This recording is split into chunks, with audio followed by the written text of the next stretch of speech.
So I need to drop by. Don't worry about it. Hey, how you doing? Good, how you doing? Do you want to be seen today? Is that okay? I guess, I tell you. Were you feeling a little shy? I feel abandoned, feeling abandoned. Here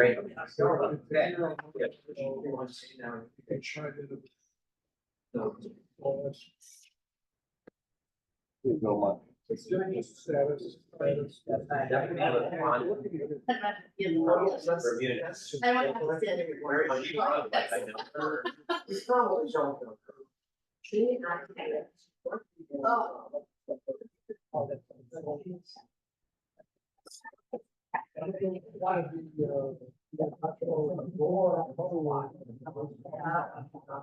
Oh, well.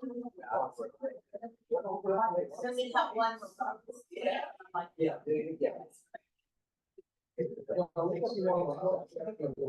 Last Wednesday, my gosh, online first, I know, it's. Well, I just saw, yeah.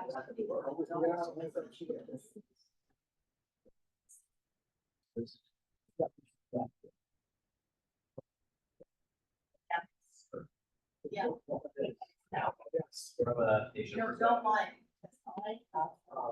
We'll see. Remember this. Yeah.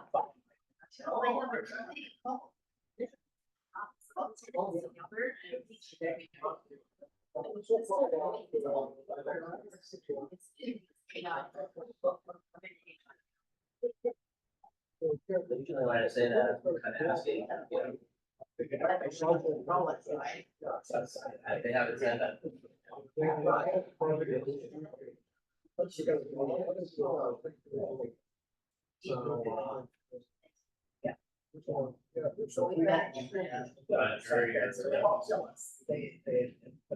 But the size is about a race. Oh, yeah, I saw that.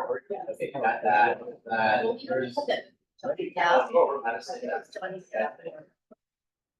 Half is the correct.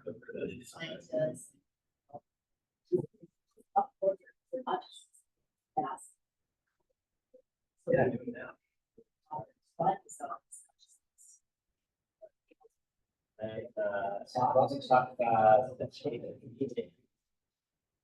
The location, if you get it, we have to see if it.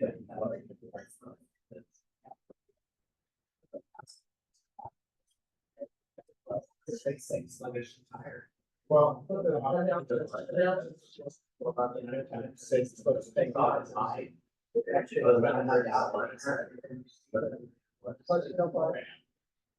Here's my call.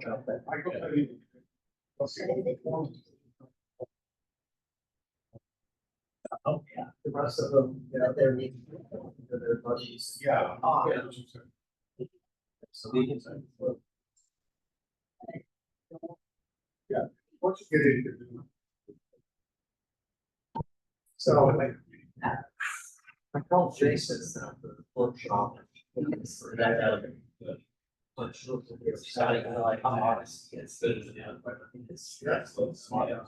like that though, I love the new smartphone. Oh, I like that. I caught it Wednesday, but I gotta work back at the. Yeah, but it's like.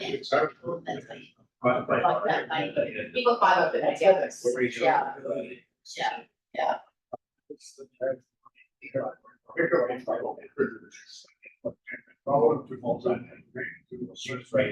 The box.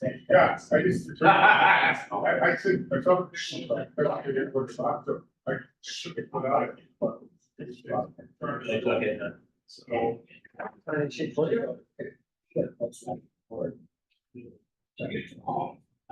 It's a second box.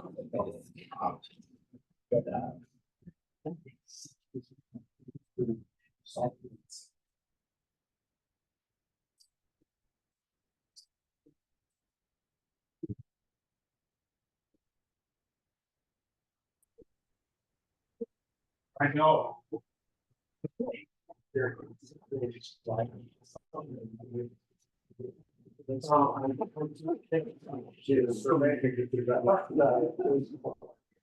First of all. He did, but I don't know if I have any, I think I've given them all away. Yes, you get this one. Sign sheet for you. Yeah, I sent it to you, right over there. No, it wasn't. Yes.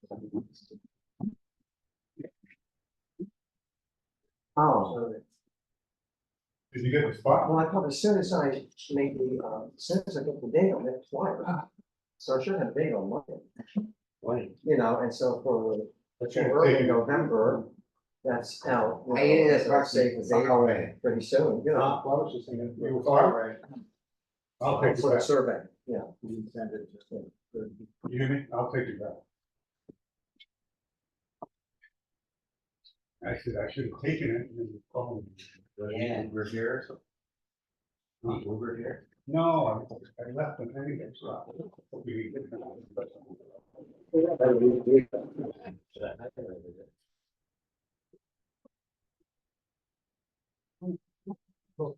I know, so just hand it out. No, Well, he made a bunch of copies or no. You just need it one? something. Tony, you're walking a little. Yeah. Can you pass those on? Oh. Okay. I think I talked to you, I said, hey, that in here. Yeah, that was part of it. Okay, well, I'm sure that was getting you. I don't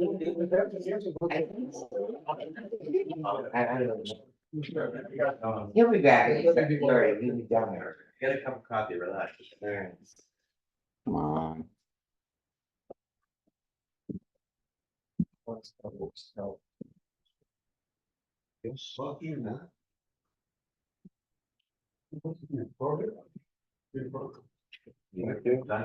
no, what's. Yeah. How they go together. Might be For part of that. If, There you go.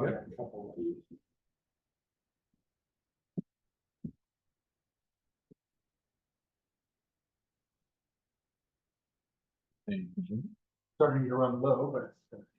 Okay. How many? Different parts, that we have all three. You're here. Looks like it's a.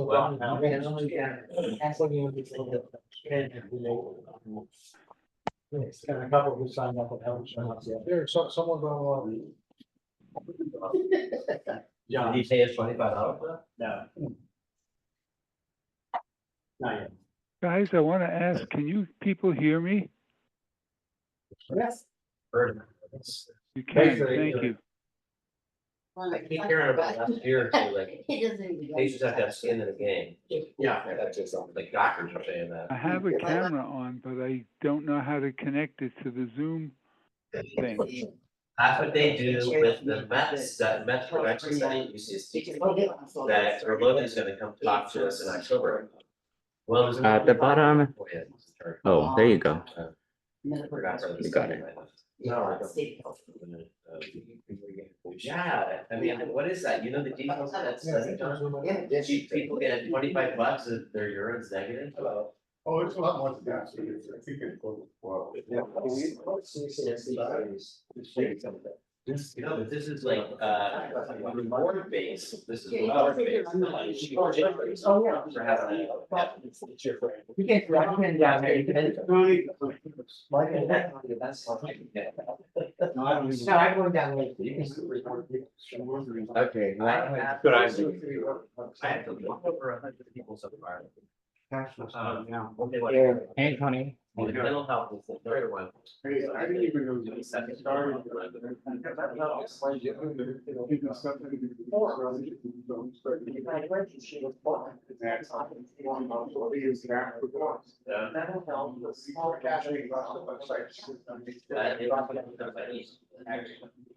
I. Thank you. You wanna make the- 45 minutes. 45. Or you just read over the doctor.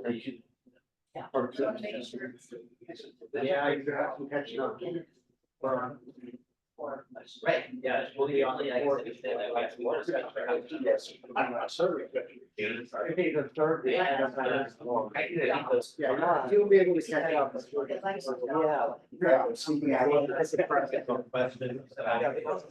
Part of the weather, you got it, it's followed by something else. Hi guys, can we get started? Hi.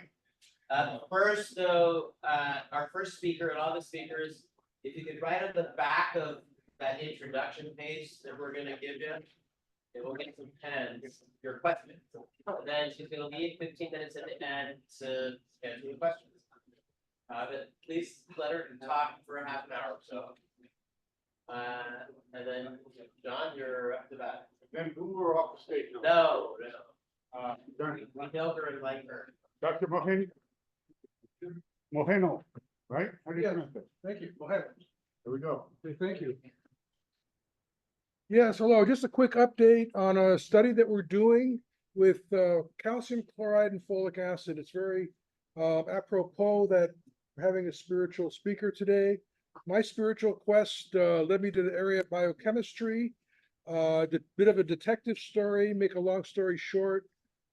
Something as simple as calcium chloride and folic acid has been shown to have very powerful effects. We're hoping to move forward with it. We're in conjunction with Dr. Joseph Jasmanian, hopefully generating an IRB and looking for people who, especially who have COVID. We have gotten good results with COVID, and so we're looking to do some information there. So, yes. People who have had COVID and now don't have COVID or have. No, for acute COVID, they have like, I don't know how many cases, at least 10 that they showed me, where people get better like in 24 hours. It's a little too miraculous, and we spent some time talking about this last time, but we really talked about this hard on a biochemistry level. It's completely safe. So, and it could be our first consortium study. I support it. I've talked to other community doctors who support it. So what we're gonna do is if you're sick enough to get Paxlovid, add on the folic acid and calcium chloride. That's just how simple it is. Yes, it's very simple. It's safe. It's folic acid at very low levels, calcium chloride at very low levels. And we've had some pretty striking results. And we're just hoping to move it forward. That's all. And so how can we refer people to? You can refer through Dr. Kazmanian. Caperna, Dr. The other Caperna. guys is well, That would have been too much. Number 9. yeah. Okay. Any other questions or? Let us. No, that was. Thank you. Thank you very much. Excellent. There's nothing better than participating in a study that it's looking like it's gonna be really successful. That they're just ahead of the game. And that's the whole idea of why we do this consortium, is to find things and ways to extend our lives, for those of us that are over 40s. So, well, for everybody, you know, some, I don't know, Joe, you can answer this question. Do young people suddenly advance, or do they go very slowly progressing in their development towards AIDS? You know, I mean. Well, anybody who's untreated. Yes. And always the younger, the slower, always the older, like, God, that's the people go with age. Yeah. If they were 70 or 80, and suddenly got it, like, for the inception. So, yeah, age, that, you know, the young ones, when they get it now, they get on treatment right away, they're not. like, Keep it down, please, 1 meeting. That's why it's hard to get them engaged in, here. I mean, like, everybody's got like gray hair, that's why I still have like. Right. People, it's so exciting. And they don't, but that's the whole point, that, you know, for any reason, we could suddenly go into this fast mode, people with the protective we have. So any more weapons you can use to protect yourself, that's what we want to give you. And folic acid is looking very promising. So that's it. And our next speaker is Dr. Wanda, I always called her, but Dr. Wanda has more degrees than I have underwear, so it's she's extremely knowledgeable in spirituality, and that's why I'm always rotating. As long as I've known Dr. Wanda, she's actually spoken not only in churches, but at many of the services of people that have passed away from our community, and she's very inspiring, and you always walk away with something that you can learn too, and that's why we brought her in. So, Good morning. Good morning. Let me look around. I see there's a woman here, thank God. What very seldom get women. I do have some things specifically for women as well. But I want to kind of give you a little bit more of an introduction. I'm 44 years survival of AIDS. Very sick for a long time. I helped start the Consumer Council, the HIV Consumer Council. I was on the planning council for that, and I chaired the committee and the council for the state of California when we started the AIDS drug assistance program. So I was the person who was the chair of that council when we started that program, and I was also on the medical advisory committee for that. So that was the beginning for me. And I went from a life of theater, beauty, modeling, dance, to hairdressing, to opera, to music, to telecommunications, to psychoneuroimmunology, to psychology. And I mean, just everything led me from one place to another. So that around. Yeah. So yeah. And so I now have a tremendous interest, and I teach quantum physics and consciousness studies for Theological Institute to their doctoral students and their ministerial students. And if I'm talking too fast, just raise your hand and I'll slow down, because I have so much stuff that wants to pop out. And so I try to make it as easy as possible. This is a huge field, and it is who you are. And so it's going to be difficult to go into the whole quantum physics of it. So it's going to be the cliff notes of who we are and consciousness. And I also have a list. Wait a minute. I have a list of things you can look up and go on YouTube to see about it. So that will be typed up and given to each of you who want it. Okay, and I'm going to ask you to please not raise your hand and answer a question or interject while I'm speaking, because I have to think about where I'm going. And I'm going to leave time afterwards for questions. And if your question does not get answered, you will get my email, and you're more than welcome to email me your question. You'll get a response. And there was someone in here that sent me an email about their journey through AIDS. Is that person here? I don't remember who it was, but the email was forwarded to me and I did respond to it. And I want to thank you for sharing that with me, whoever you were or are, not were. Was it you? No, it wasn't you. You didn't share it. Okay, so let's get started. First of all, our lives are like a three-legged stool. We have a mind, a body, and a spirit. And if there's one leg that's not being handled, nothing works. It falls apart, because everything works together in our bodies, in our lives, in our minds. No one's ever seen your mind. It's no place can you find your mind, in the body or in the brain. You can't remove it like it's a tumor if you don't like it. It is what it is. The only proof that we have mind is that we can think. There's no such thing as your mind, my mind, his mind, her mind. There's one universal mind. I call it the universal mind. You may call it God. You may call it Allah. You may call it the force be with you, Joe. We can call it Joe, you know, you can call it whatever you want, but there's just mind in which we live and move and have our being. We are pure energy. It's an energetic field. You think you're solid, you're not at all. There's lots of spaces in between which make you who you are. Mind is both conscious or unconscious, subconscious. Unconscious is when you're like the Walking Dead, like you're not aware of what's going on around you and you don't want to be aware. And you get to do that because you have free will. You can make a choice. Conscious mind is spirit, either in what you call spirit or universal, or in man. Unconscious mind is the law of conscious mind acting. So unconscious mind is the law of conscious mind acting. So if you get a thought, It then becomes an idea, which then becomes a vision, which then becomes an action, which then becomes manifest in physical form. Okay, so that's just brief, very brief. The subconscious light within us is potential energy. Well, thought is the dynamic force that produces the activity for the manifestation of our lives, what we create in our lives. We create our health, we create our environment, we create our perceptions, and who are we? Who are we? Body is the physical, and I'm giving you these definitions so we're all on the same page of what I'm referring to. The body is the physical frame in which we live and breathe and have our being.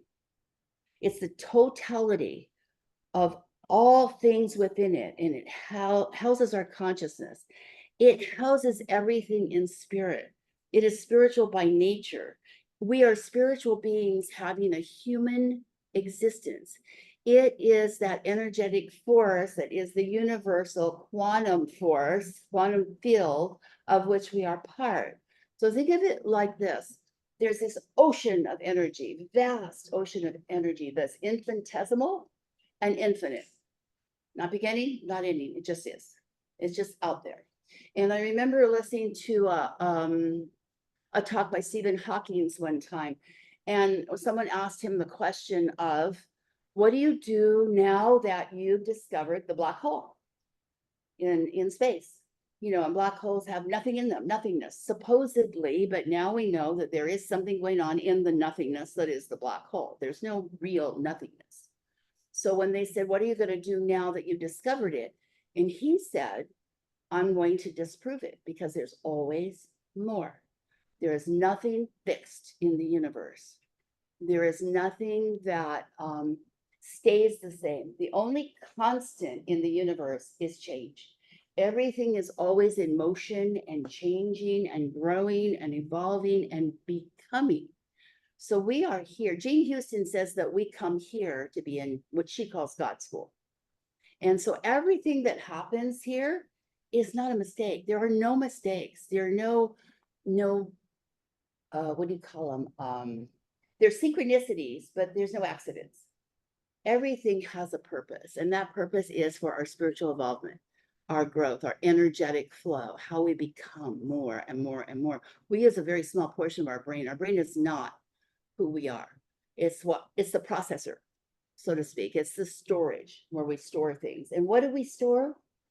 We store everything we've ever heard, seen, tasted, felt, thought, everything that was placed upon us from the moment of birth until we decide to leave the planet. And we do decide based on our choices and what we want to do with our life, how we live our lives. And so all of those things, which are, okay, you get gender things thrust upon you. You have ethnicities, you have familial things, you have race consciousness. There's all those things. And when you're in the first trimester of your life, I call the first trimester, you're like a little sponge. You're just absorbing everything. You're taking in everything. And you start to get perceptions of what life is. What is true? What is reality? Well, none of that is. Those are all the things that are thrust upon you so that you can spend the second trimester of your life trying to figure out which is true and which isn't. And then the third trimester of your life trying to get rid of all of that and just be. You know, so it's an interesting evolutionary process. We have free will and the ability to make decisions. It's the quantum filter, which we can call consciousness, not intelligence. It's just an awareness. It's a deep awareness. How many of you have ever had a feeling about something? Say you're walking down a dark alley and you see some scary people walking towards you and you get a feeling inside you. And it says, oh, I feel danger. Or I don't feel danger. I feel okay. I'm okay with this. That's what that is. It's feeling. Feeling creates what we want to create. We create our lives. When I was first sick and I was in the hospital dying, or so they told me, which I had no concept of because I was not going anywhere at that point in time. I knew that people were dying from AIDS because many of my friends, I had a business in Hillcrest, were dropping like flies. And I think fear had a lot to do with it because we didn't know what it was.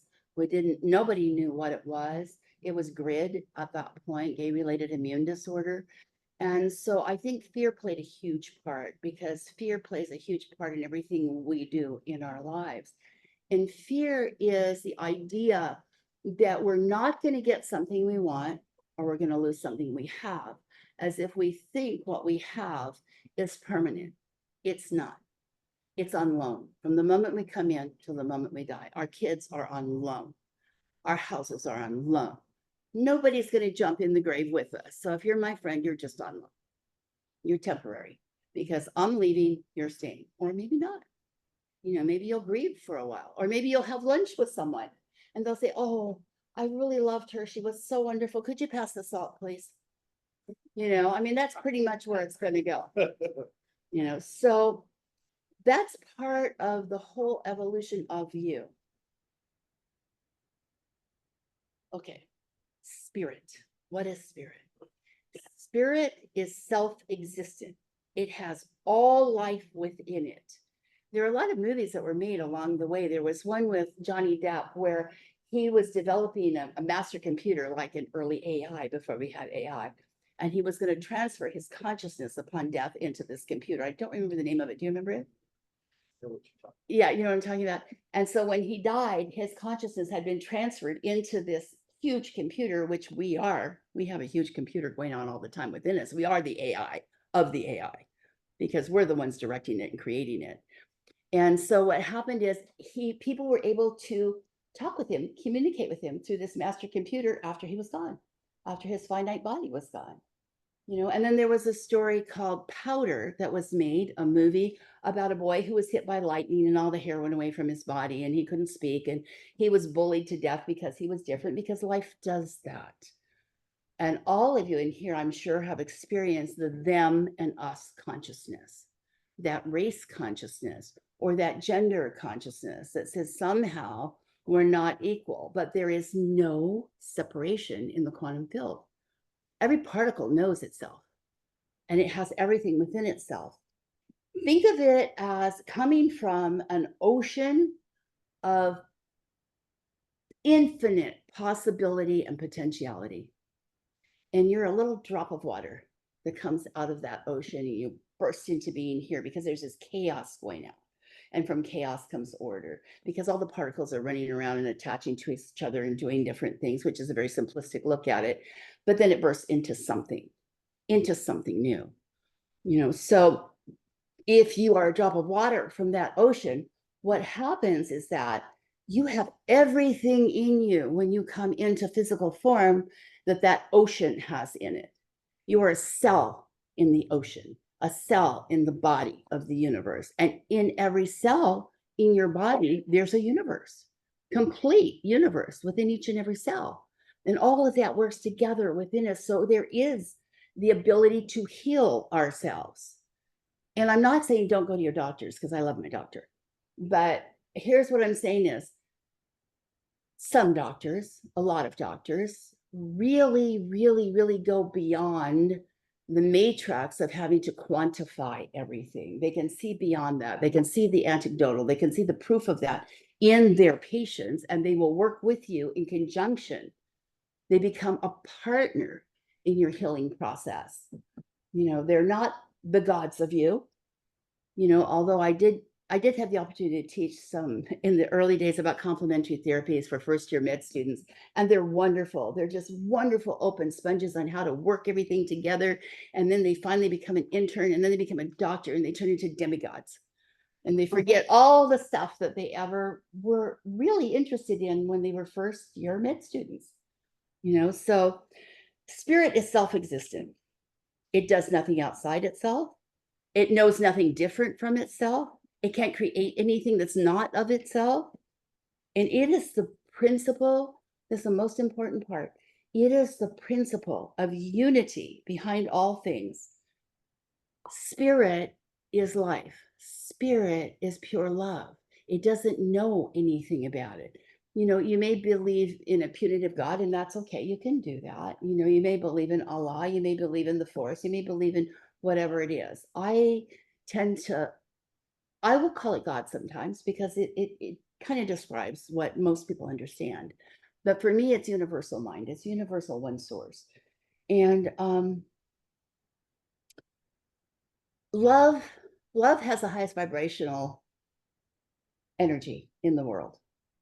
Love, peace, harmony, those are high vibrational energies. Have any of you ever committed murder? You don't have to raise your hand because that might incriminate you. You can take the fifth. I'm trying, yeah. Yeah. Okay, you can take the fifth. But I'm going to tell you from a course I taught on nonviolence for the Gandhi King nonviolence season was all of you have been guilty of it at some point in your life. Maybe not physically, but being Navajo, we sort of have our own thoughts about that. Have any of you ever gossiped? Have you ever dished about anybody else behind their back? I know that there's a lot of good dishers in here. I know you know. And but have you ever done something negative to someone who doesn't know someone else, which then really destroys that person's thought of who the person they don't know is?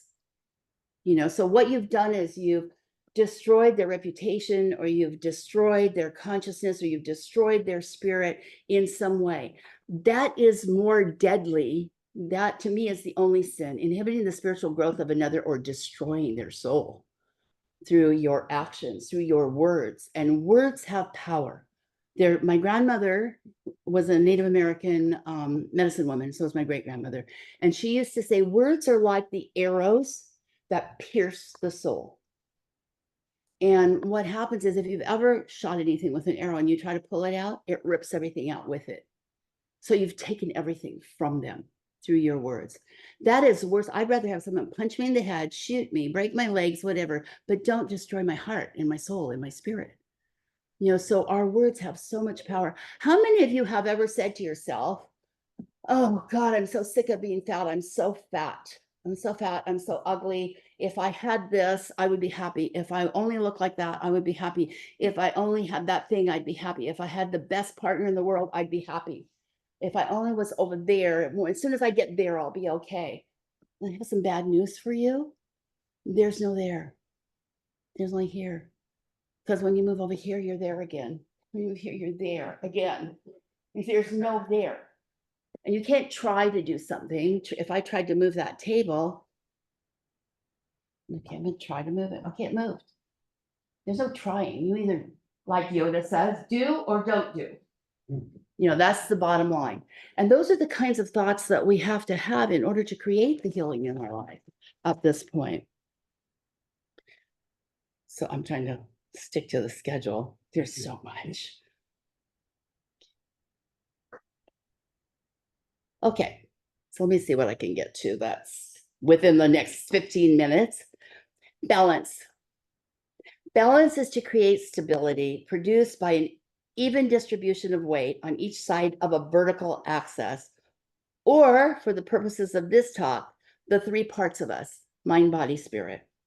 Wholeness is like sitting on a three-legged stool. And if one leg is off, then you're tilted. You're not balanced. Things are not in proportion and harmony. It's like I'm in a thing about amino acids lately because I do a lot of vegetarian and vegan stuff. And I know that I'm not getting complete amino acids. So I've been on this really passionate search for what's the best balance and where do I get this and how do I get this into my diet? You know, and it started way back when I was sick about nutrition. There was a woman named Mary Romaine, and there was another woman named Lark Lance from an MIT think tank who came into the AIDS community. Remember Mary and Lark Lance? Yeah, she talked faster than I do. And you had to record everything she said because she had so much to get out.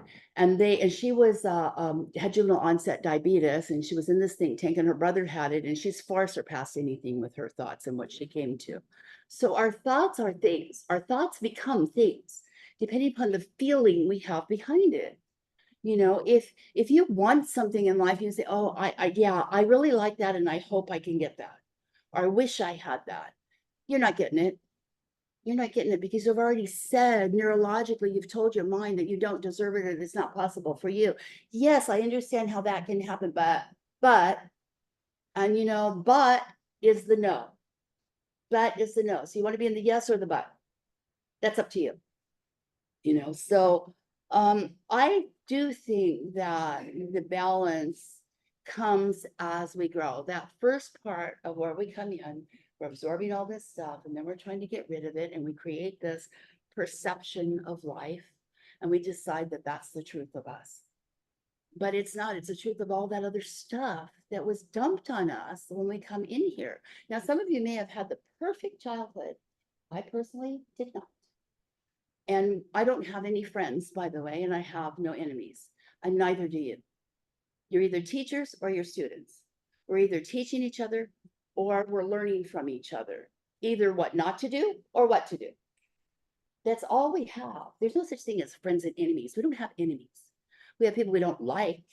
And why don't we like them? Because we are responding to them from a perception we have of their tone of voice, their facial expression, who they are, what they do with their lives, etc. We've got all these rules and all these things that define what we see out there. Our eyes, my grandma used to say, don't pay attention to what you see. Don't pay attention to your lion eyes. You know, and we don't listen enough to other people. We talk at each other. There's no communication, and yet we're connected. My little niece, my sister died when she was 29 of AIDS, by the way, and her daughter was 4, and she was sitting in the back seat and she was talking. And I said, who are you talking to, Marina? And she said, I'm talking to my mom. And I said, well, where is she?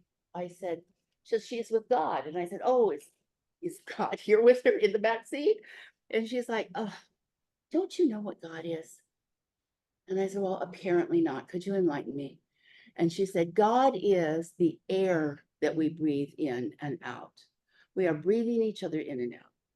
Deepak Chopra says our bodies shift and change all the cells every 7 years or so. We're literally shedding our cells and breathing each other in and out. We can't get away from each other no matter what definitions we put on each other. We cannot separate. There is no separation. And so I think, and by the way, don't believe anything I'm telling you, because after I finish talking today, I may change my mind. You know, I mean, like I said, change is constant, and I'm really good on that, because once I've used something and it's created a difference in my life, and right now I'm in the area of anti-aging, reverse aging, not anti-is way past, that ship has sailed. But reverse aging, and I have been doing some things in the last couple of years, I've been sharing with Dr. Lee, and I do notice a difference, a huge difference. My hair, for example, was completely white and now it's turning dark again, you know, and I'm like, how did that happen? You know, I am my own best experience, and you are your own best experience, you know, and your own best experiment. Nobody can tell you what will work for you. And all of these studies that we have are compartments. We're trying to get pieces of each other and figure out how they fit together, but they're not the totality of you. So if you grasp onto one thing and you stick with that, then the other legs are going to be short. You know, they're not going to be there. It all works together. It all works together. When our minds are in alignment with our bodies and our nutrition and our exercise and all the stuff that goes into the body, then the spirit takes the order and creates that for us. You know, when I was in the hospital, they said to me, you are not leaving this hospital. The pulmonary person said, we can make you comfortable. And I thought to myself, first of all, I was kind of excited about being there, even though I was dying, because I had been a model, a dancer, etc. So I could never eat like a lot of French fries or a hot fudge sundae with the side order of hot fudge. But I figured since I'm dying, I could take it with me so I can have whatever I want. So that was like a real plus. And he said to me, we can only make you comfortable. And I said, does this look like my first choice for Club Med? I don't think so. I'm not staying here. I'm leaving. I'm calling my medicine mom and I'm leaving. And he said, you can't leave. And I said, I certainly can. You're no good to me. He said, well, I'm not going to tolerate that. I'm not going to sign you out. I said, big whoop. I don't need you. You know, I need to live. And I had an experience, because as sick as I was, I had a death experience. And there was this voice, and this voice said, okay, you can stay or you can leave. Like your life as you knew it is over. It's done. It's going to change forever. And it did. But the life I had was a pretty doggone good life, but there was no question in my mind at that point. None of that mattered anymore. What mattered was staying here because my son was going to graduate from college. I wanted to see him graduate. I wanted to see him get married, and I wanted to meet my first grandchildren. Now I'm waiting for my grandson to graduate from college so I can see my first great grandchildren. So I'm not going. I'm like that song in Dreamgirls. I'm not going. You are gonna love me, I'm not going, and I don't know when I'm gonna go, but no time soon. And my great grandmother lived to be 103, so I'm just hoping I still look good at 103. So there's such a bombardment of energy, and there's a lot of questions about the quantum field and how we can use that to heal ourselves. And I am here to tell you, I have done everything that has come down the pike for me to use. In the beginning of AIDS, we didn't have the medications, we didn't have the studies that you have. It was all new. We did like really stupid things like that stuff that you develop photographs. I don't even know if you know what photographs are, some of you, but you develop the photographs with, and we would put it under our armpit and it would sting and it would burn. It would make blisters, but you'd put a Band-Aid on it to stimulate the external immune response. And of course, we learned the hard way that if you didn't and you put it against your boob, then you would get a blister right there too. So we learned real quickly how to do that. Gay men were using AL-27. there you go. Yeah. And the bitter melon enemas. Remember that? Yeah. So and I'm getting a little short on time, but I still have lots to tell you. Let me see if I can find something that, oh no, I know what I want to tell you. Here's the thing. Each of you, there's no two things alike in all the universe, and there's not just this universe. Stephen Hawking, before he died, wrote a paper right before he died. And now here's someone who came into this planet and got sick and was unable to use his body, couldn't speak anything, but brilliant mind. He was pure mind. And he was so connected, and he helped to discover so many of the things that we have today. But just before he died, he wrote a paper on spontaneous universes. So we're now off into the intergalactic, in the Star Wars era. And it has not been published, but I was fortunate enough to get a couple of the first pages of it that a friend of mine was taking over to be examined by his peers, of which he had none. That's probably why it's not published right now.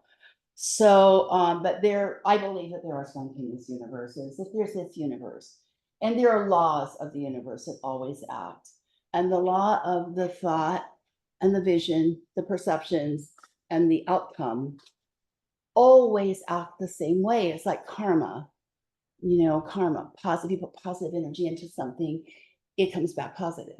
You'll attract that. You'll pull it to you. You don't have to do anything. You can just sit and draw it to you. And I'm here to tell you it does work. But if you put negative energy out, either through your words, your actions, your deeds, your thoughts, that's what you'll get. That is what you'll get. So whatever you put on another person, you put it on yourself, because there's no separation. You're going to experience it. If someone hurts, you are hurting yourself. And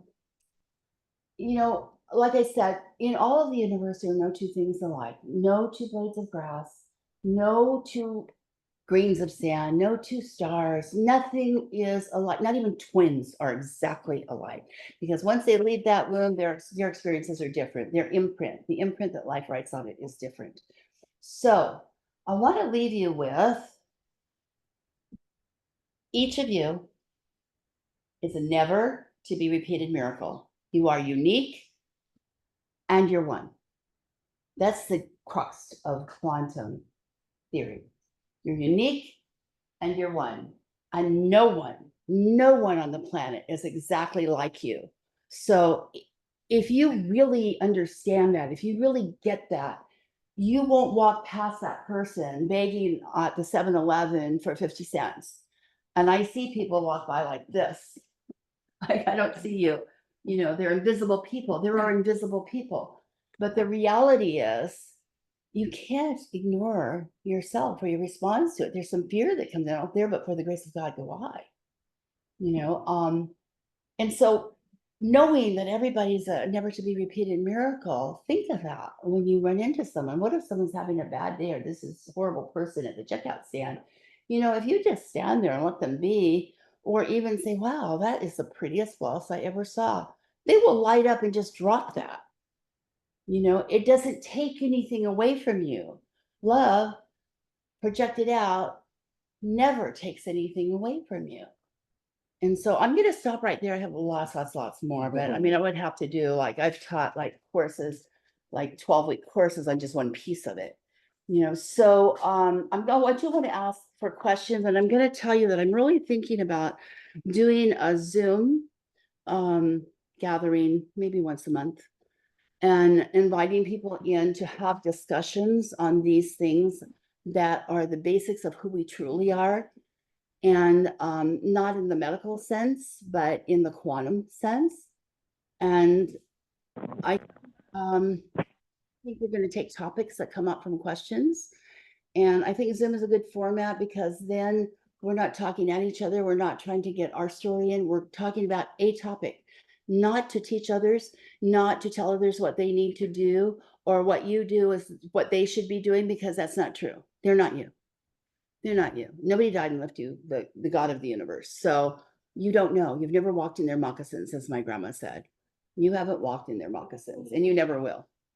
So we have to just let people be who they are. And Dr. Lee is going to show us how to detach from judging them and from reacting to them and from being affected by them by getting into that center. And in that center, when you can get to that place of no place and nobody, when you can become nobody and no place, then you're everything.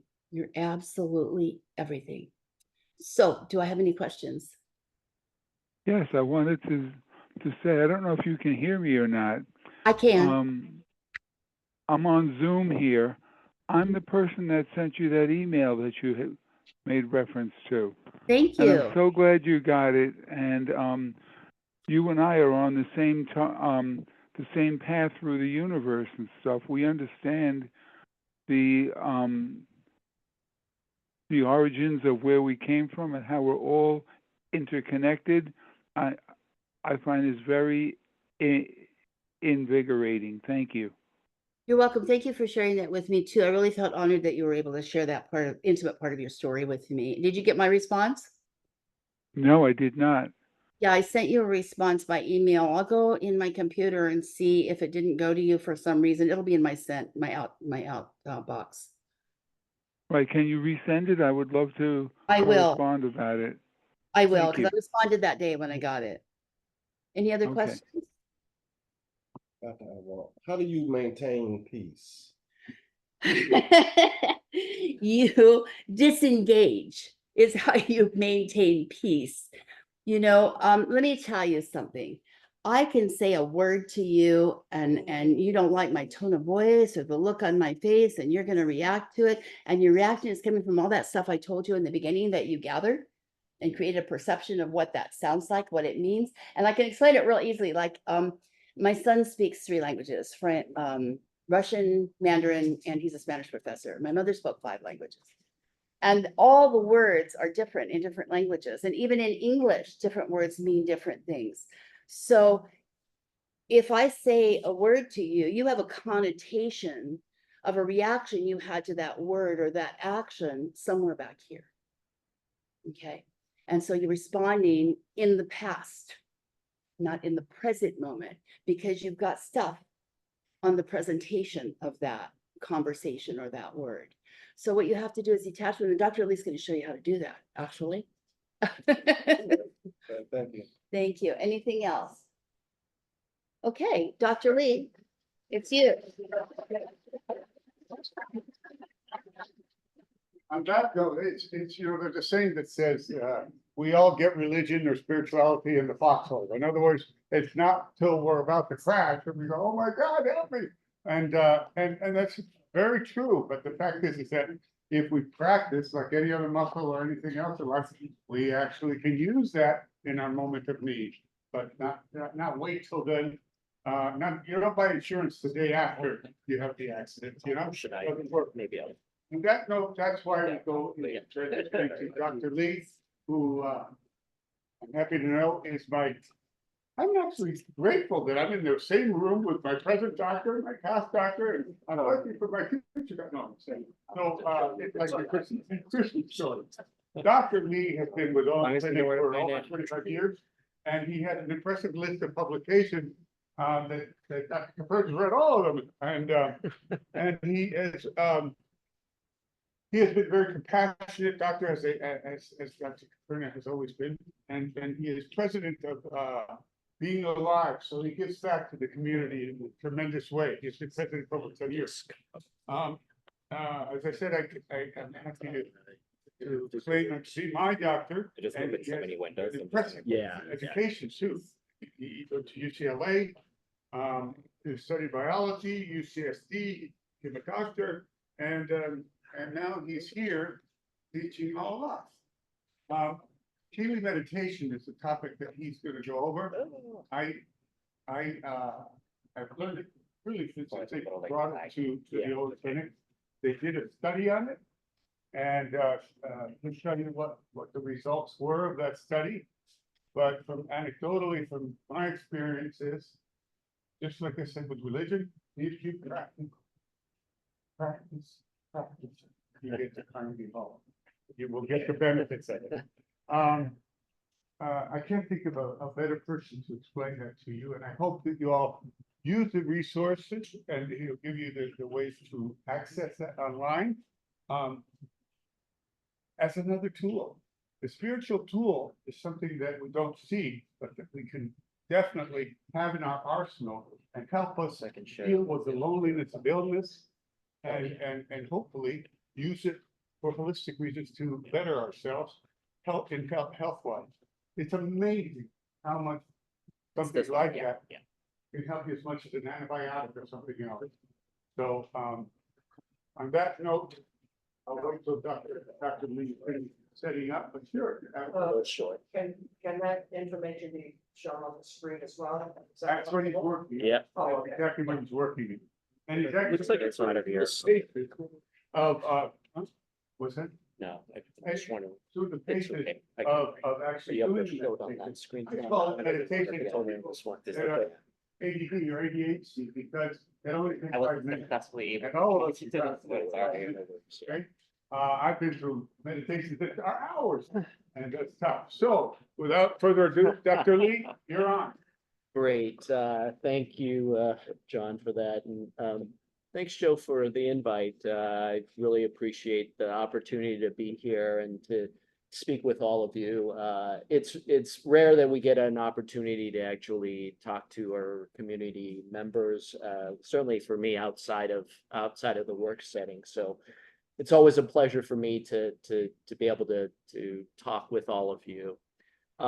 So this is a topic that's gonna kind of weave in well with what Dr. Wanda had just spoken about. And so we'll go ahead and get started. This is gonna be an experiential, let's do it that way.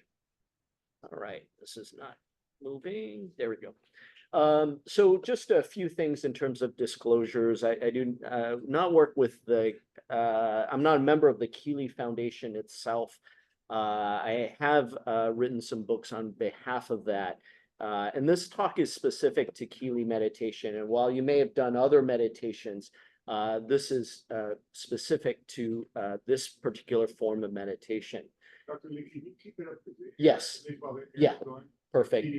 And I've been doing this for now about 19 years, but I have to say that I wasn't necessarily open to meditation when I first started. And, you know, you can kind of guess as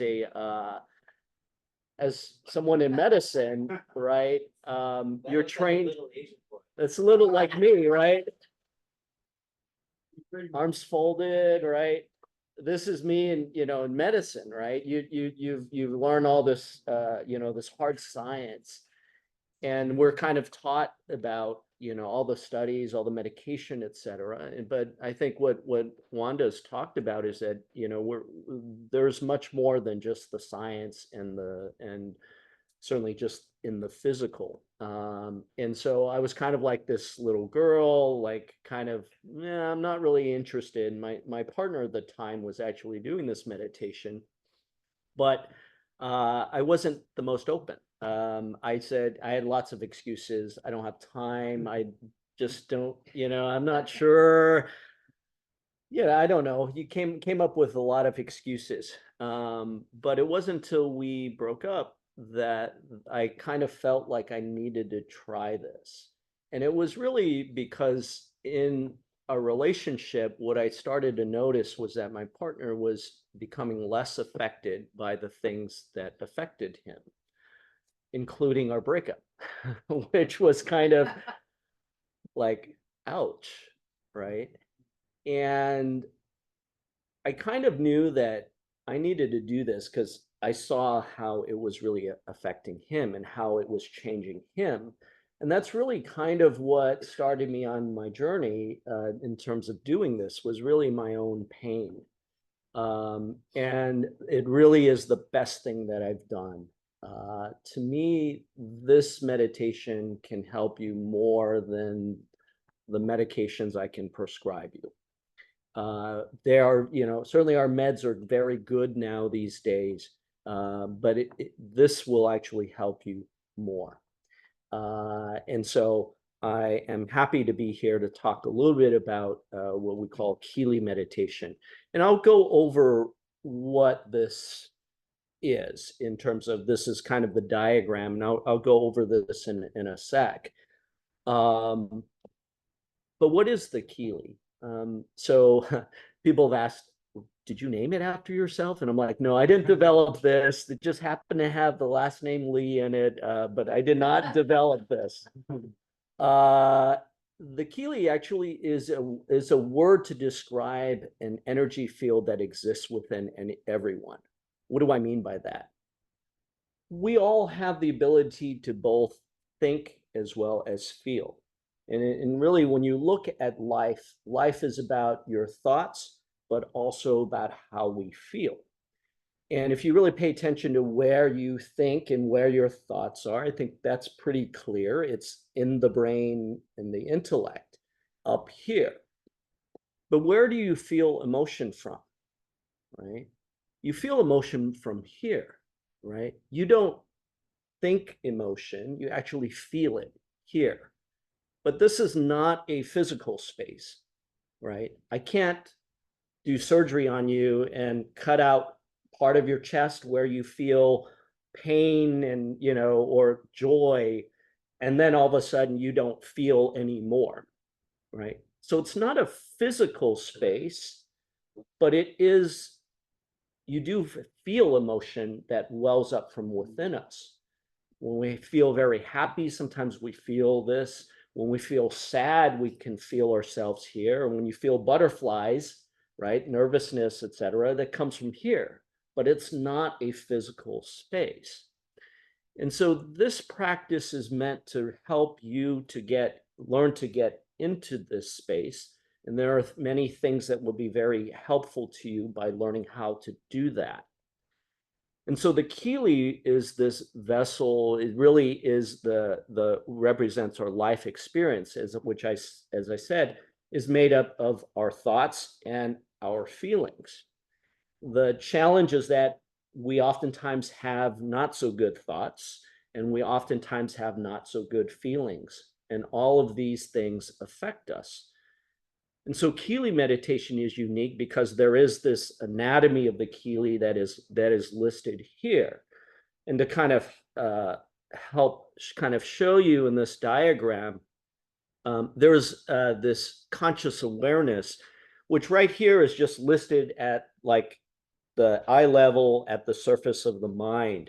The conscious awareness just has to do with what you're conscious of, right? That kind of makes sense. Your conscious awareness is currently directed out either towards me, using your eyes directed out at me, or you're also using your hearing sense directed out at me to kind of hear what I'm talking about. And so our conscious awareness tends to be outside of us to kind of figure out what's going on. But our conscious awareness can also be directed within ourselves to start to pay attention to our own thoughts, but also to how we feel. And so this practice is about learning how to get into more in terms of into yourself, in terms of becoming more aware of what you're thinking, but also how you're feeling. This is going to be a 5-minute meditation practice. I will run you through. Everyone will get a chance to actually do it here. And so the surface of the mind, as you can see listed there, is at eye level and really separates the thinking process above the surface of the mind versus the mental feeling process where you feel emotion below the surface of the mind, right?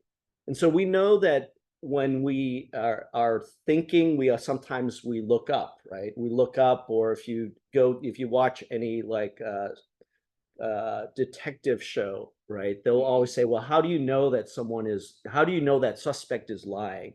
Well, they kind of looked up and to the left and they were trying to access their brain to kind of create a lie of some sort, right? And if I had you do an exercise, we could try an exercise right now. So let me have you go ahead and close your eyes for a quick sec, but I want you to just feel yourself around eye level, okay? And I'm going to give you an exercise to do in a sec, and your goal is to pay attention to where your awareness moves. So you're going to just stay at eye level, your awareness at eye level with your eyes closed. The exercise is multiply 73 times 64.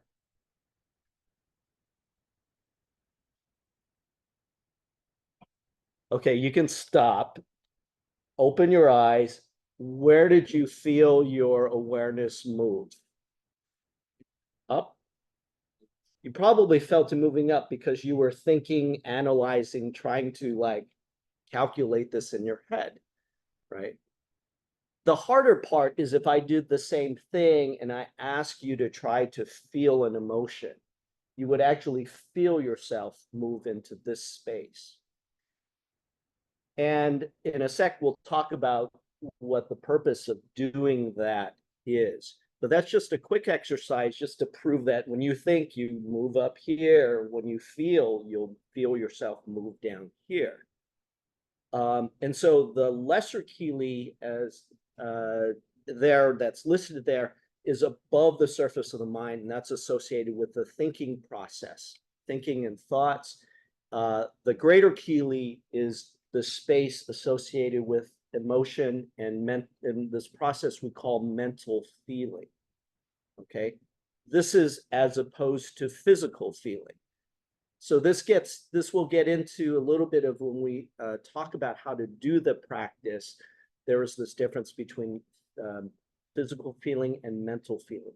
I'll get to that in a sec. Don't worry about that. So Keely meditation is this brief 5-minute meditation, ideally performed twice daily, and it's based on, as many meditations talk about, stillness of the mind. And I'll define stillness here as the absence of distraction from the 5 physical senses and thoughts. And why is that? If you are thinking, you are engaging your brain and your intellect. And oftentimes when you're engaging your brain and your intellect, you're also stimulating adrenaline, many times to do something. If you look at studies of people with, let's say, depression and anxiety, they'll actually notice that people with both depression and or anxiety actually have high adrenaline levels, which is interesting for those who, let's say, have depression. Usually they're, outwardly they'll be down, etc. But why would they actually have more adrenaline going on? Well, it turns out that it's probably a lot of the negative thoughts and the chatter, the brain chatter, right, that people have. I think we all know, we all have brain chatter, right? And if you really pay attention to brain chatter, the brain chatter is usually negative or things that we don't understand. And we don't think about things we already understand or know. We think about the things that we don't understand. Why did that person say that to me? Why is the world the way it is? Why is whatever, right? And we think about those things. And oftentimes that brain chatter affects us. We may be unconscious of it. It may still be, it's usually going on. Why is it that many of us can't sleep? From my standpoint, whenever I see, in the doctor's room, doctor's office, that someone can't sleep, I usually ask them, well, why can't you sleep? Right? Why do you think you can't sleep? Right? And it really is because you can't shut this down, right? Because usually you're thinking about something, right? So think about how it would be if you could actually quiet this down, right? And this is the type of stillness that I'm talking about, is quieting the negative thoughts, the chatter, etc. If you're also paying attention to the 5 physical senses, you're also engaging your brain and your intellect. So other meditations may focus on things like physical feeling or focusing on breath. You're still technically doing something. You're still using energy to try to pay attention, interestingly. And so if you're still engaging the brain, once again, are you really at rest and relaxation if your brain is still being stimulated? I would say the answer is no. So what we can all benefit from is learning how to kind of give our brain a rest. But, how do you do that, right? For most of us, it's from the time we wake up, brain is on, we're constantly doing stuff, right? And so doing this practice will give you an opportunity to really rest your brain, and has a lot of benefits that we can talk about. But learning to be still within the Keely allows you to, as I said, start to kind of quiet all these negative thoughts. And interestingly, with time, you'll start to recognize that the chatter starts to go away. And interestingly, you'll feel better when there's less things on your mind. Really, if you pay attention to when you are feeling well, you're usually not really thinking. You're just experiencing life. You're not thinking about it. When we start thinking about stuff, then it creates the worries and all the other things that come attached with things we have to do, things that we haven't done, etc. Right? And being still can also help with, as I put here, physiologic pain. So what do I mean by that? How many of us have had, let's say, a headache or stomach ache from a negative interaction you had with, let's say, a friend or family member, right? We all have. We've all had these experiences, and then all of a sudden we physically don't feel too well, right? And so we do know that our thoughts and the interactions we have certainly can affect us. And you mentioned, you wanted to know how do you deal with, difficult people, or how to, I guess, find peace. Finding peace is really learning how to get rid of these negative thoughts and also the negative feelings that we have. And this practice, at least in my experience, has been kind of the beginning of how to do that. And ultimately, the more still you are, this can lead to better health, both emotional as well as physical health. And so very briefly, what is mental stillness? I've kind of mentioned it, but many times with meditations, they show pictures of this, right? So the question is she mentally still? Outwardly, it looks like it, right? But what if she's doing a different meditation and saying om, I would say that she's actually doing something, right? Or what if she's sitting there, but she's like, are there fish in the lake? Are there, what's going on? Or, oh, I'm thinking about the things in the past, things in the future, etc. I would say that's not stillness either. And so it is really, what we want is to be completely quiet, not thinking, right? Not engaging the brain and the intellect. Okay. And so why is mental stillness important? Well, when you think, you're always using energy. And if you spend too much time thinking, you're going to use up all your energy. And so movement, whether it's physical or it's mental movement, still utilizes energy. And then oftentimes, as I said, it triggers then more adrenaline to do other things. And so learning to be still allows you to expend less energy. When you're still, it also feels relaxing, right? It's really akin to being peaceful. Really, when we're doing stuff, I mean, sure, we can enjoy what we're doing, but even doing things take up energy, right? We always have something on our mind, right? But how would it feel if you don't have something on your mind, right? Unfortunately, I think many of us have we might have grown up in our families and they kind of say, oh, if you're not doing something, then you're lazy, right? It's okay. You can rest. There's nothing wrong with, not having to do something all the time, right? And being still of mind is also being present.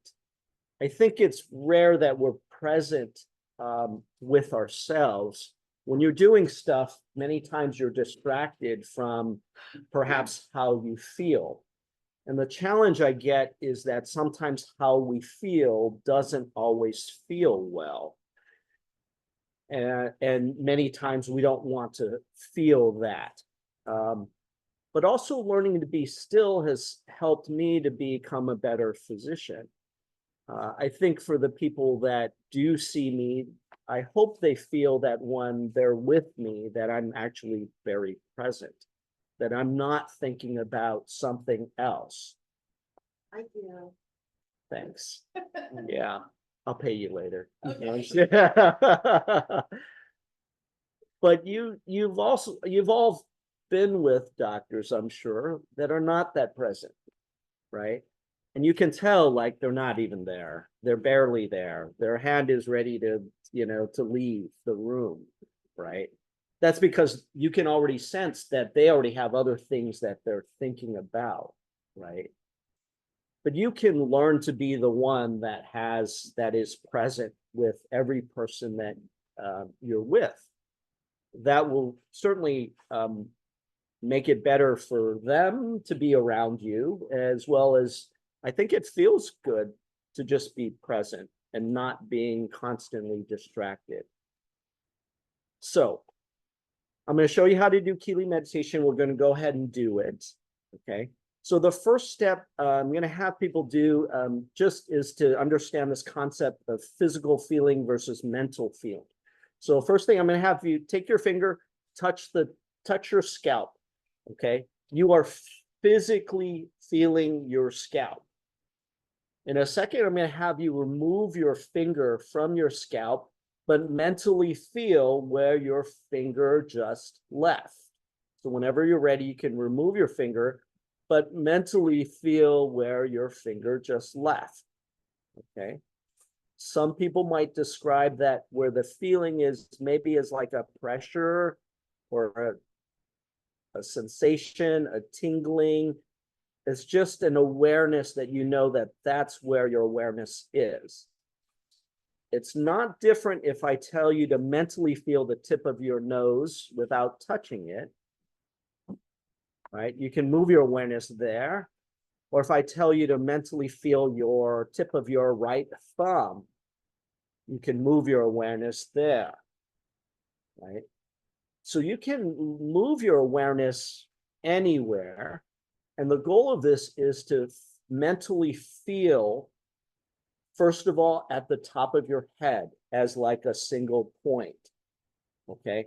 And I'm going to give you some visuals, but you are not supposed to visualize this when you're doing the meditation, but it helps for people to understand. So the start of this meditation is mentally feeling the top of your head. So at the top of the head. From there, you're going to relax your awareness from a single point into a plane of awareness. More like if you were to pour pancake batter into a pan, it's like a dot, and then it kind of relaxes out. And so you're going to try to do that at the top of the head, and then relax your awareness. And then the second visual I'm going to give you that you're not supposed to visualize is like a coffee press that kind of goes down through both hemispheres of the brain to eye level. You could also think of cheesecloth with lots of holes in it, kind of going through. And this is not just the front of the head, but also the back of the head. And so you want to feel yourself relaxing through both hemispheres of the brain to eye level. This is going to be a 2-minute process that I'll run you through. From the surface of the mind at eye level, we're going to have you bring your awareness, because now it's in a plane, it's kind of all over, back to a single point as if it's in the middle of my head. The way some people like to think about it is kind of if you can mentally feel a point behind your eyes, like in the middle of your head. If you want like you can think of it as like in your sinuses, right? You know, you can't like physically feel it. You can't like stick your finger there, but you can kind of mentally feel behind your eyes. That's the place where you want to start for part 2. Part 2 is that if you can relax your awareness and not think, you will feel your awareness drop into this space we call the greater Keeley. And the goal is to try to just allow it to drop and then to stay still for 3 minutes. Still, once again, defined as absence of distraction from the 5 physical senses and thoughts. What naturally happens for most people when you first start this is that as you relax, you might feel yourself drop, but then you'll have like a thought like, I think I just dropped, which is a thought, and that will pull you back up probably to eye level. And it's because then you're thinking. Then you just have to try again to relax. And how you relax is by not thinking. How many of us have actually tried not thinking?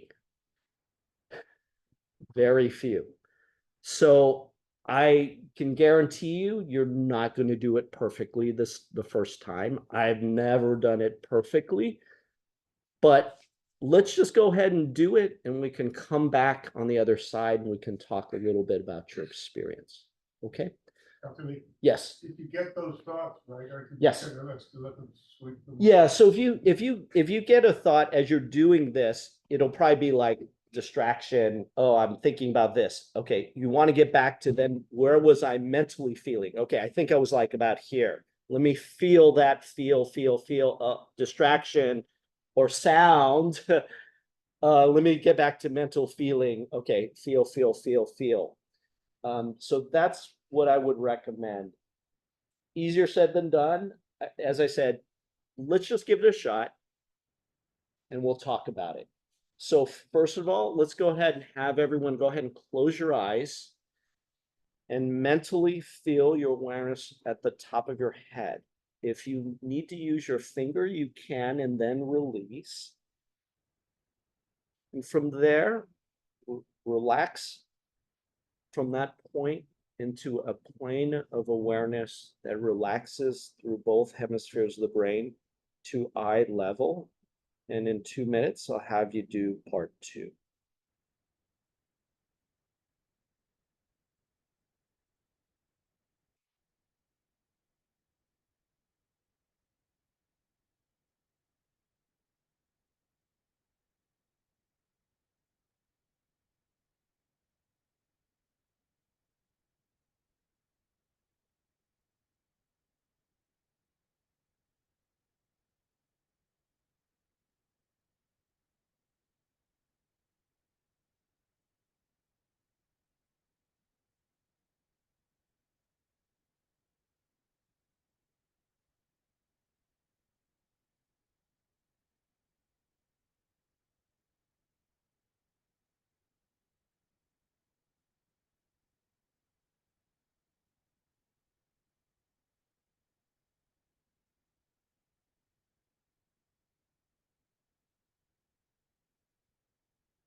And now bring your awareness to a single point in the middle of your head. Relax and allow it to drop into the greater Keely to a natural still point. Try to remain still for a few minutes, and we'll call you back in a few minutes.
Right, you guys can open up your eyes, and before you say anything, just pay attention to how you feel.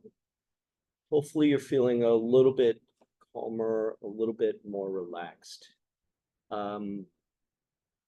Anyone fall asleep? No worries. It happens. I think what will help is with time, you'll learn how to just be still and in a point. When you actually spread your awareness out, that's actually how you fall asleep, is your awareness spreads out. This is something, however, that can certainly help you with sleeping. So for those people who have issues with sleeping, you can try to practice this and it will actually help. Anyone want to share a little bit about their experience? Cheers, because I've been doing this for a while, and remember when I first was doing it, all kinds of stuff came up for me. Yeah. That was really kind of scary. I couldn't figure out where it was coming from. And I kept doing it, and I noticed that it alleviates pain. So when I go to the dentist or I have pain, I do it. I do Keely in the chair because I don't like needles in my mouth. Yeah. And so I don't have to have a shot in my mouth. My dentist can just do what they do. And I do that with pain often. If I'm having pain in my legs, I put the focus there and I just do the Keely there. And it really works. Yeah. And I've heard that before. One of our doctors who used to work with us, Dr. Kadakia, she had a few years ago, she's been doing this practice as well for a while, and she had a bout of shingles. And if you've ever had shingles, you know how painful that can be. She had a bout of shingles and she still had to go to work. So what she did was that she would practice. So in your waking state, learning how to have some of your awareness in this greater Keely will actually help you detach from like the thoughts, but also from the physical feelings of pain and discomfort. And so she would do that to basically try to be able to work. And that's that's more advanced, of course, but you can certainly learn to get into this space. And the more familiar you are with getting into this space, the more you'll like it. And I try to live more from this space when I'm with patients. I try to be in this space. For some people, this space can feel very calm, very relaxed. I don't know if anyone felt that this time, but you can also, for some people, this is also where sometimes you can feel emotion like anxiety. Some people can feel some not so good feelings in here, and that's okay. The solution to you getting out of, let's say, the anxiety and depression, unfortunately, you do have to kind of feel your pain. I think many times what we do in medicine is many times try to give you medication, but that while it can help to kind of not feel the pain, it kind of distracts your awareness away from it. And I'm not sure that it really takes away your anxiety or depression. I'll get to your question in a sec, but what we haven't talked about is this concept in this practice we call compartments: your buttons, your baggage, your issues. The negative thoughts that you sense up here, the chatter that you all have, are what we call compartments, or the negative feelings you have here, the anxious feelings sometimes, the depressed feelings you have are compartments. They are not, you are not your compartments. With this practice, what you're using is a softer, relaxed energy of mental feeling that combs through the tension of the negative thoughts. And with time of doing that, they will start to erode. And interestingly, the negative thoughts and all that stuff can really actually go away. The hallmark of this practice is that things that used to bother you start to bother you less, and at some point it can really not bother you at all.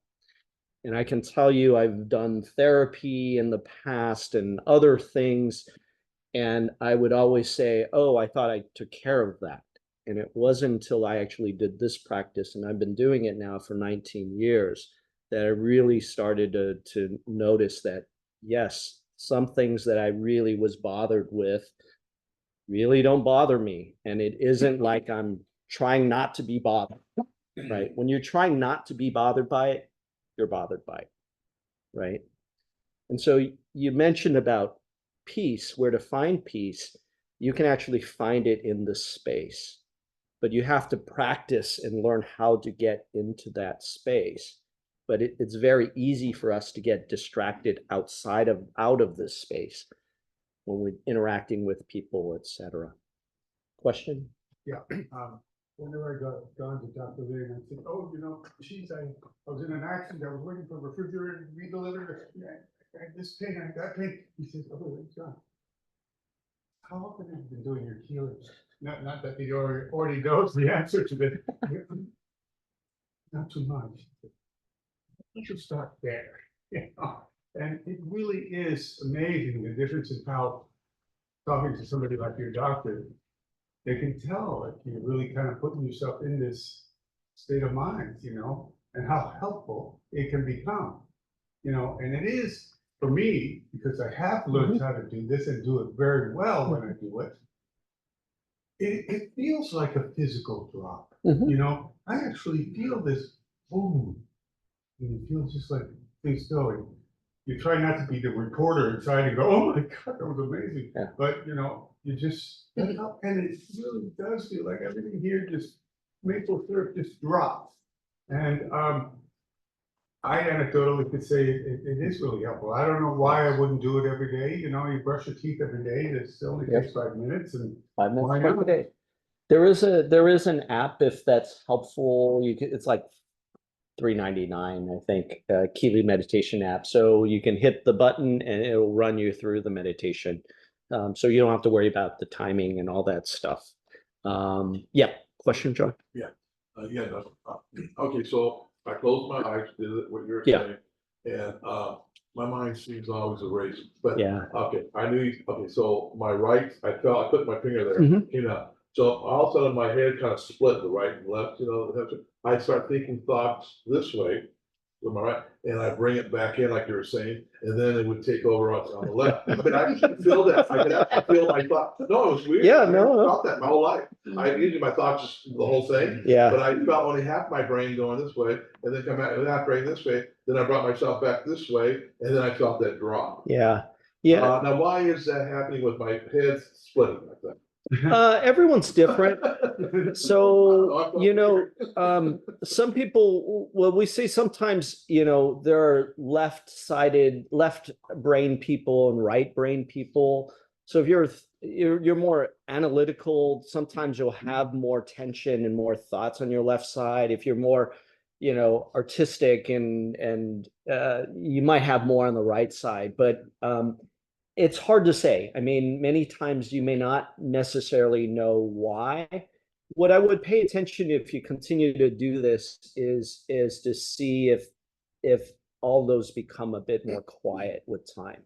It will get better. For the first time, I'm sure many people notice, like, what am I doing? Am I doing this right? There's like all this like performance anxiety kind of thing, right?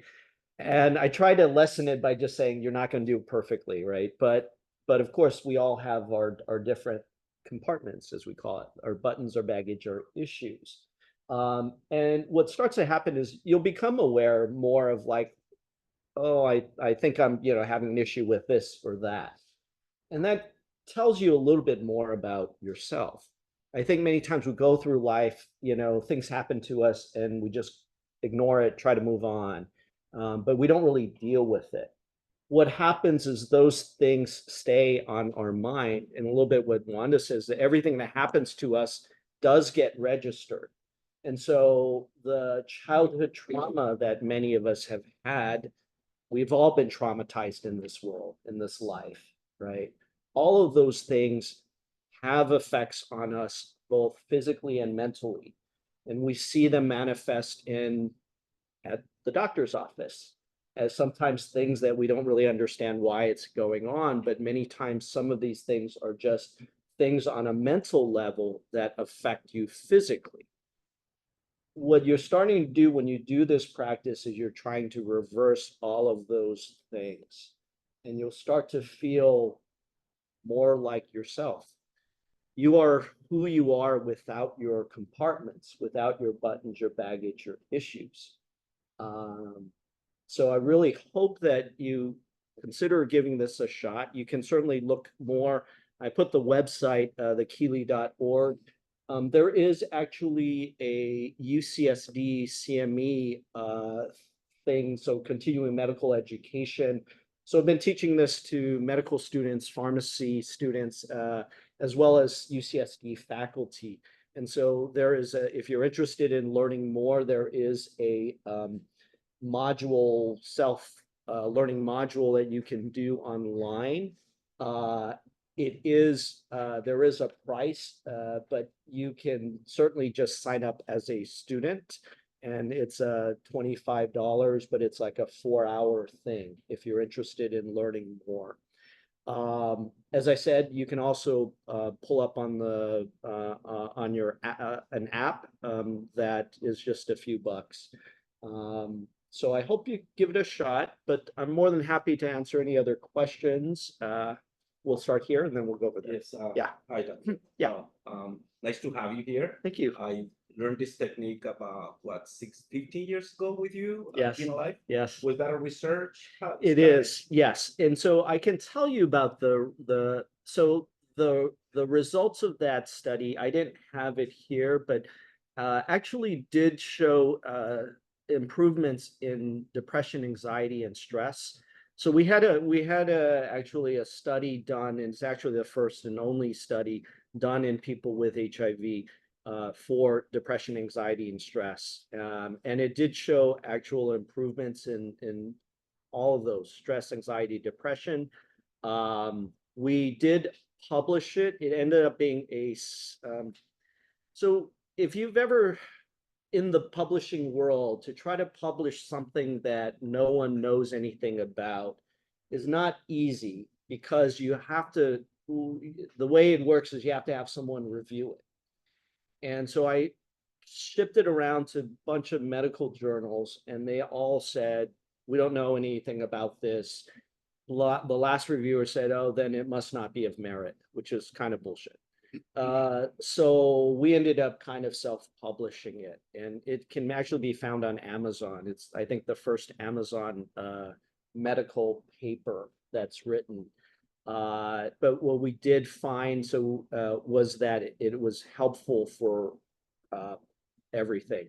Yes, I remember when I was referred to your study due to HIV. It was a related HIV and anxiety, or Yes. that was the Mhm. guidelines, right? Yeah. For- You had to have either for the kids. stress, anxiety, or depression, which is like everyone, Correct. right? So what I suffered, sorry, no. I suffered from a chronic back pain Mhm. for a long time. And my experience in this session just now was that I'm so used to have that back pain that I don't feel it Feel it, anymore, or right. it's chronic, it's always there. Right. So I got to the point that I dropped Mhm. to the shoulders. And once I dropped to the shoulders, the pain showed. I mean, I felt the pain that I was not being aware of, but it was there. Mhm. But the tension on my shoulders relaxed. Mhm. Is there any technique to deal with that, directly with the pain? Yeah. Or that's a process? Yeah, it's a little bit what Wanda was talking about. I think what might happen is that it revealed you have the pain in general, but you probably distract your awareness with a lot of positive thoughts. Oh, it's not that bad, or this or that.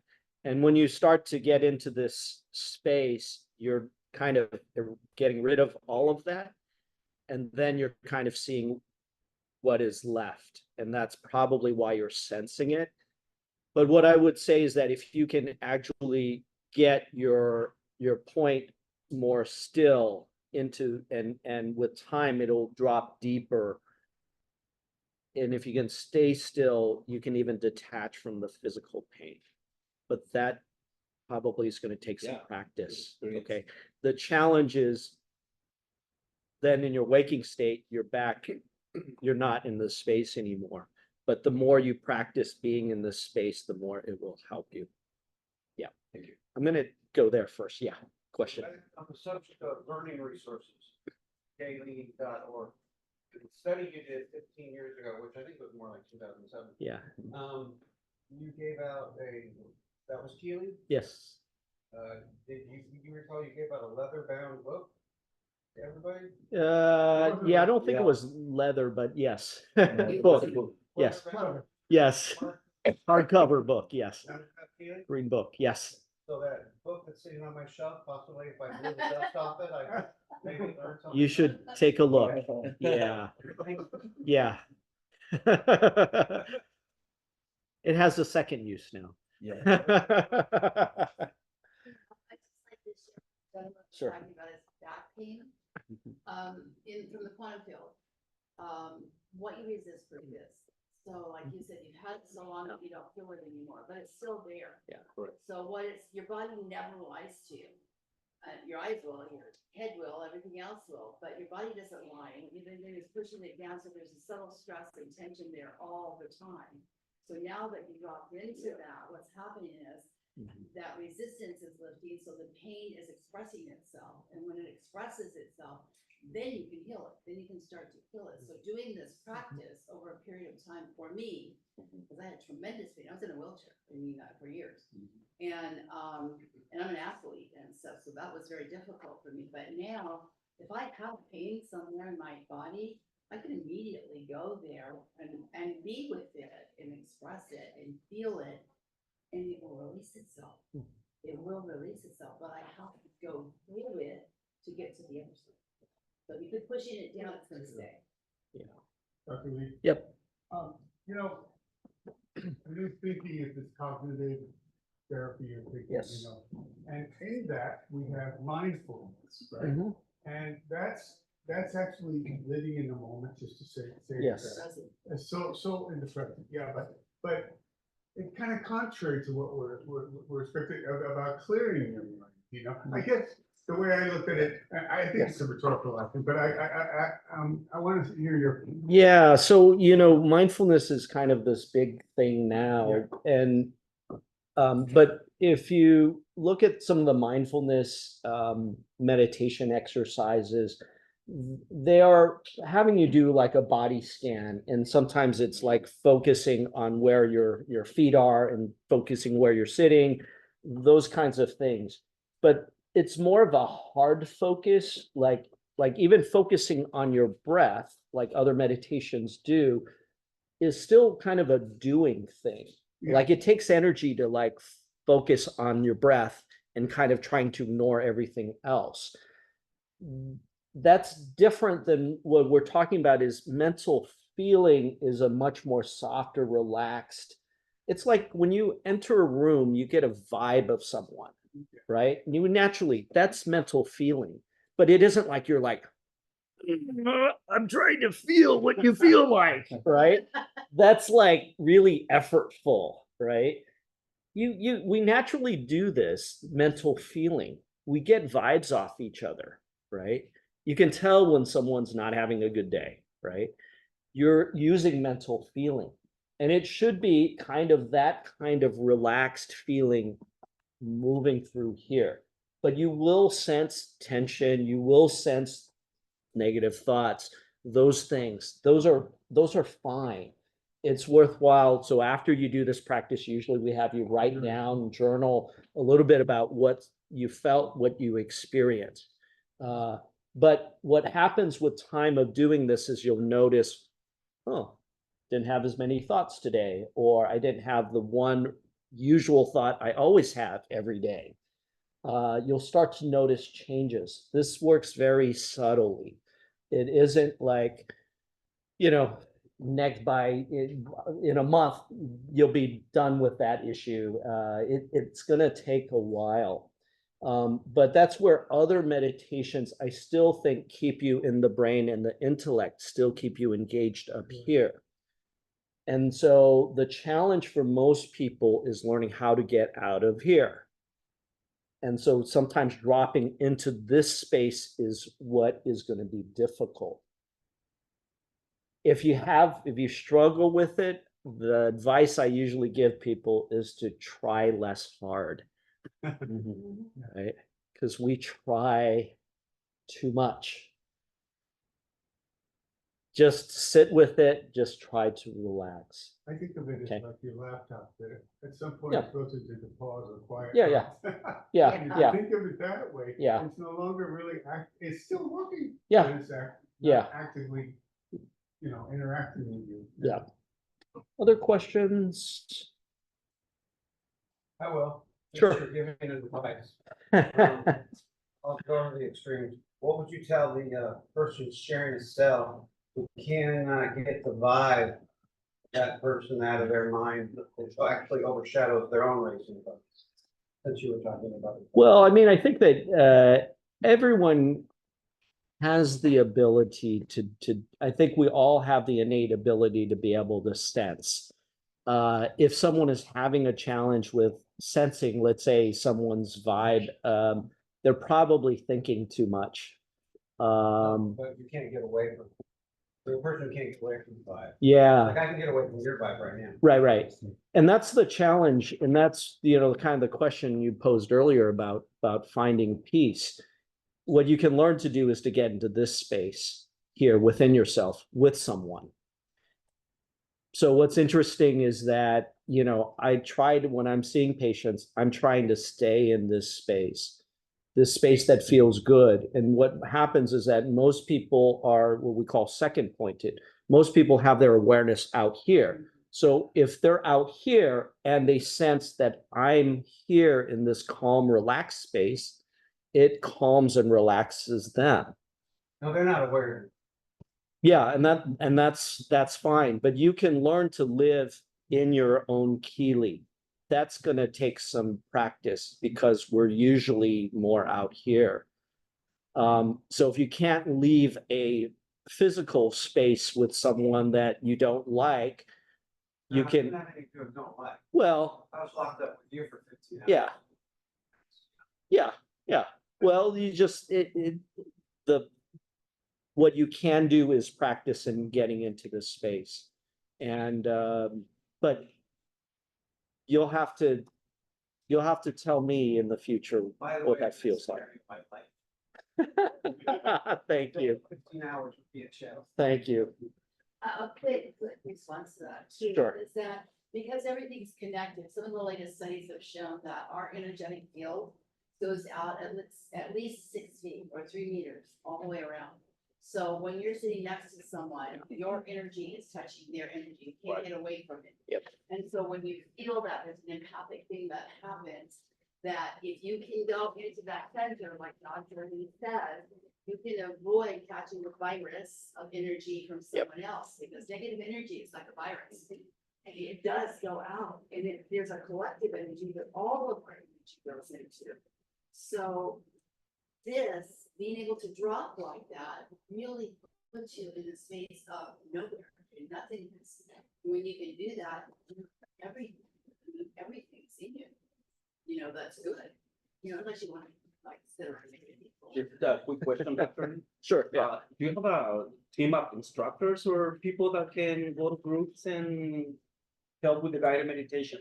Yeah, we used to, if you remember, Frank Silva, I think, was the teacher, and he's still around at UCSD, working in the Office of Diversity, Equity, and Inclusion.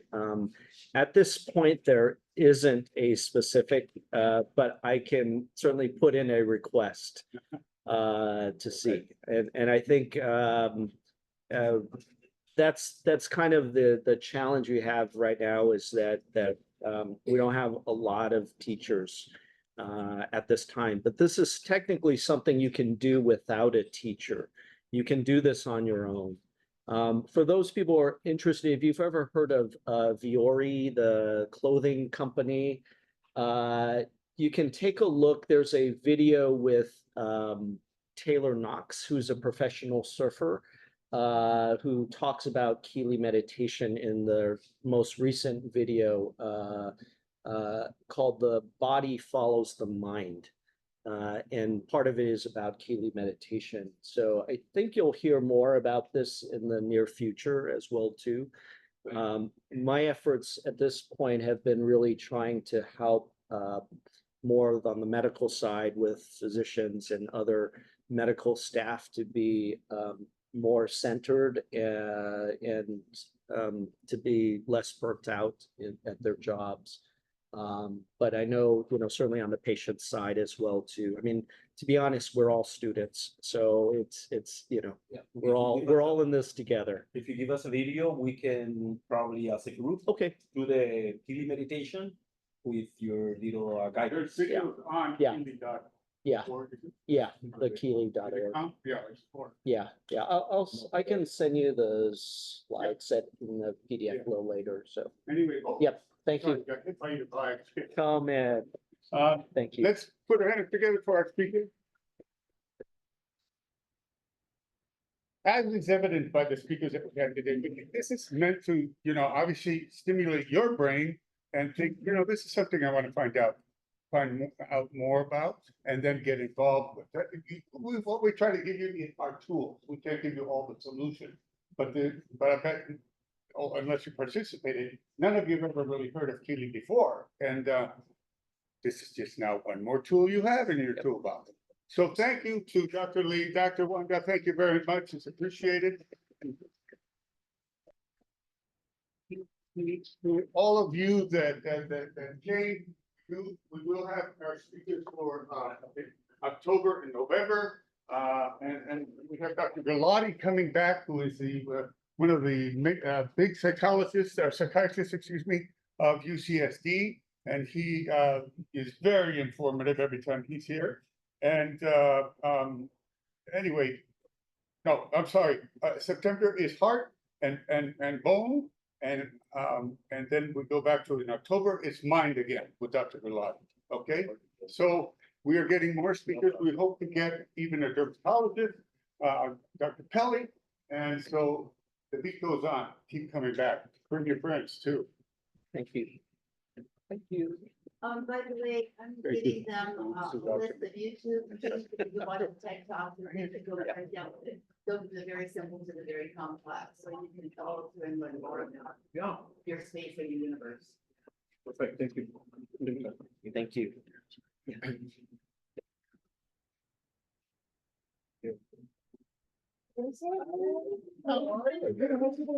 Good, good. I know, I'm still around. And many people. I know, huh?